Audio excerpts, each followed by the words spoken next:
естіген құлақта жазық жоқ.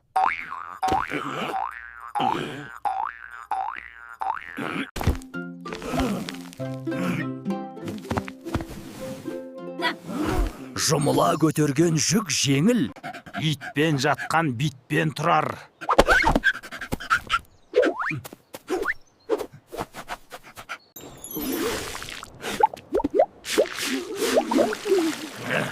Көп түкірсе көл болады.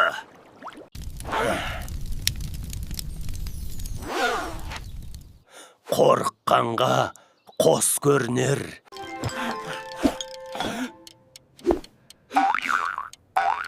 Қонағым, өз үйіңді де ойлай отырсың.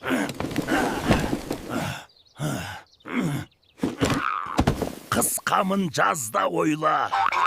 Құрғыңның қарымынан көрмей, өзінің шауымыңнан көрсеңші.